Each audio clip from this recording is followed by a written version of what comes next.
ফুলকপি অনেক রকমভাবেই রান্না করা যায়। শীতের ফুলকপির তো ব্যাপারই আলাদা। ফুলকপির এই রেসিপিটা শীতের শেষের দিকে আমি ভিডিও করে রেখেছিলাম, সময়ের অভাবে এডিট করতে পারিনি, তাই তখন আর পোস্ট করা হয়ে ওঠেনি। যাই হোক, রেসিপির দিকে আসা যাক।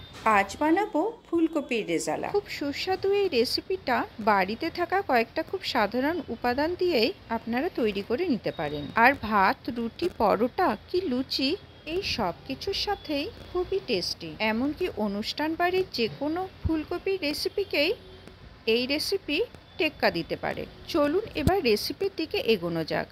এখানে আমি আলু সেদ্ধ করে নিয়েছি আর ফুলকপি বড় বড় করে কেটে একটু ভাপিয়ে নিয়েছি।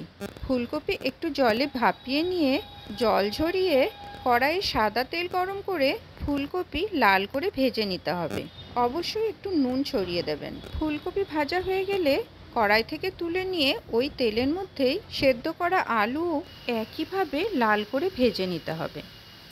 একটা বড় মাপের পেঁয়াজ কুচিয়ে নিয়েছি আর একটা মাঝারি মাপের টমেটো বড় বড় করে টুকরো করে নিয়েছি। 7 কি 8টা কাজুও নিয়ে নিলাম।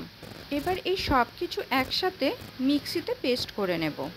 এই যে দেখুন, মিহি আর ঘন একটা পেস্ট তৈরি করে নিয়েছি। অন্যদিকে কড়াই থেকে আলু ভেজে তুলে নেওয়ার পর সেই বাকি তেলে গোটা জিরে ফোড়ন দিলাম। আর ফোড়ন হিসেবে দিতে হবে তেজপাতা, শুকনো লঙ্কা। এই সব কিছু লাল করে ভাজা হলে আর সুন্দর গন্ধ বেরোলেই মিক্সিতে যে পেঁয়াজ টমেটোর পেস্টটা বানালাম সেটা এবার কড়াইয়ে দিয়ে দিতে হবে। এই পেস্টটা ভালো করে তেলের মধ্যে ভাজা ভাজা করে নেব। নাড়াচাড়া করে বেশ কিছুক্ষণ রান্না করতে হবে। 4 মগজ তিল আর রোস্টেড চিনেবাদাম একসাথে আমি আগে থেকেই মিক্সিতে গুঁড়ো করে রেখে দিয়েছিলাম। তবে 4 মগজ আর তিল শুকনো ফ্রাই প্যান গ্যাসে বসিয়ে আগেই একটু নাড়াচাড়া করে নিয়েছিলাম।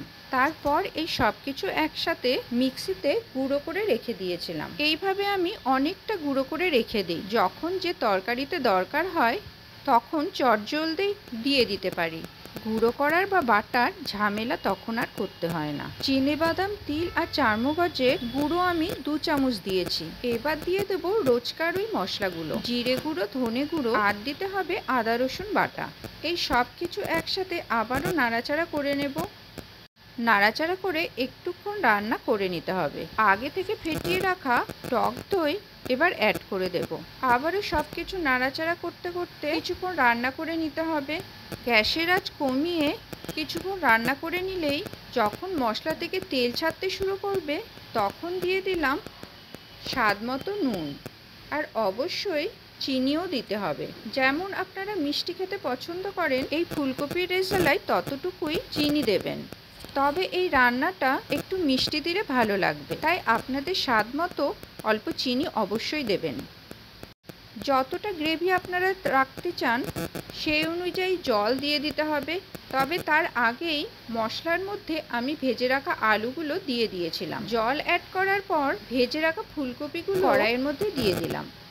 এবার সব কিছু একসাথে কিছুক্ষণ রান্না করে নিয়ে ওপর থেকে ঘি আর গরম মশলা ছড়িয়ে দিয়ে নামিয়ে নিতে হবে। সুস্বাদু এই রেসিপিটি একবার অন্তত বাড়িতে বানানোর অনুরোধ রইল।